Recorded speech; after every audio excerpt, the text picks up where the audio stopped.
किसी ने बड़े कमाल की बात कही है कि ना परेशान किसी को कीजिए, ना हैरान किसी को कीजिए, कोई लाख गलत बोले आप मुस्कुरा के छोड़ दीजिए। नमस्ते दोस्तों, मैं हूं आरजे कार्तिक। एक बड़ी छोटी सी कहानी एक व्यक्ति की जो जब भी गाड़ी चलाते थे, सड़कों पर निकलते थे तो बड़ा गुस्सा करते थे। उन्हें जब भी कोई सामने से आता हुआ दिखता था, उसकी गलती होती थी तो चिल्लाने लग जाते थे, क्या है ये है वो। उन्हें लगता था लोगों को सड़कों पर गाड़ी चलाना नहीं आता। एक दिन उन्हें एयरपोर्ट जाना था, फ्लाइट पकड़नी थी, तो उन्होंने अपनी गाड़ी घर में ही पार्क की और कैब बुक की। जो कैब के ड्राइवर साहब आए वो देखने में बड़े सौम्य से सज्जन से दिख रहे थे। ये पीछे जाके अपनी सीट पर बैठ गए, ओटीपी बताया, कैब ने चलना शुरू किया। घर से निकले, थोड़ा सा बाहर निकले थे कि सामने से एक बाइक वाला आ गया रॉन्ग साइड। ये पीछे चिल्लाने लगे, देखो कैसे चलाते हैं, ये करते हैं।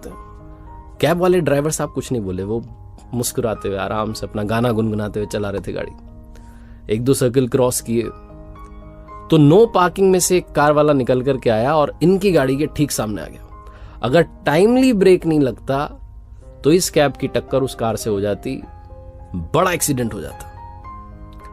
ये सारा सीन हुआ ही था कि वो जो गलती से आया था, जिसकी गलती थी, उसने अपना शीशा नीचे किया और इनको गालियां देने लगा। इस कैब के ड्राइवर को सुनाने लगा, ऐसे चलाते हुए बहुत उल्टा सीधा बोल रहा था। लेकिन इस कैब के ड्राइवर ने कुछ नहीं कहा, कोई रिएक्शन नहीं दिया। मुस्कुरा करके, हाथ हिलाते हुए, नमस्कार करके आगे अपनी गाड़ी चला दी।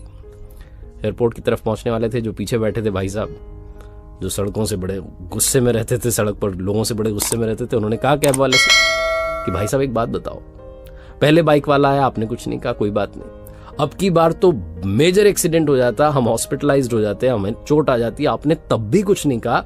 और चलो कुछ नहीं कहा, सामने वाला आपको सुना रहा है, जिसकी गलती है वो आपको उल्टा सीधा कह रहा है, गालियां दे रहा है, तब भी आप चुप हैं। मुस्कुरा करके, हाथ हिला के, नमस्कार करके आगे निकल आए। इतने शांत कैसे रह लेते हैं, इतने कूल काम कैसे रह लेते हैं, मुझसे तो रहा नहीं जाता है।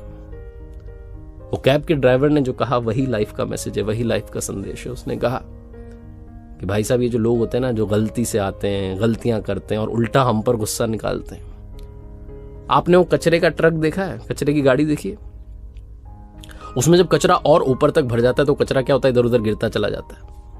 ये उस कचरे की गाड़ी की तरह जिनके दिमाग में इतनी फ्रस्ट्रेशन, इतना गुस्सा, इतनी निराशा आ चुकी है कि ये बस दूसरों पर अपना गुस्सा, अपनी फ्रस्ट्रेशन निकालना चाहते हैं और हमारे जैसे लोगों को शिकार बनाते हैं। अगर हमने भी रिएक्ट करना शुरू कर दिया तो हम इनका कचरा जो है अपने पास रख लेंगे। हम भी धीरे धीरे इंसान से वो कचरे की गाड़ी बन जाएंगे और फिर हम भी अपना फ्रस्ट्रेशन, हम भी अपना गुस्सा दूसरों पर निकालेंगे, अपने से कमजोर को शिकार बनाएंगे, उसको जाकर के सुनाएंगे। मैं अपने घर पर जाकर के घर वालों पर गुस्सा निकालूंगा, अपने पैसेंजर्स पर गुस्सा निकालूंगा, बाकी के ड्राइवर साथियों पर गुस्सा निकालूंगा। इसलिए मैं एक काम करता हूं, उचित दूरी बनाता हूं, मुस्कुराता हूं, हाथ जोड़ता हूं, नमस्कार करके निकल जाता हूं। इनका कचरा एक्सेप्ट नहीं करता हूं। लाइफ में बहुत लोग आपको उकसाने की कोशिश करेंगे, आपको गलत रास्ते पर चलाने की कोशिश करेंगे, लेकिन आपको कचरे का ट्रक नहीं बनना है, आपको एक बेहतरीन इंसान बनना है।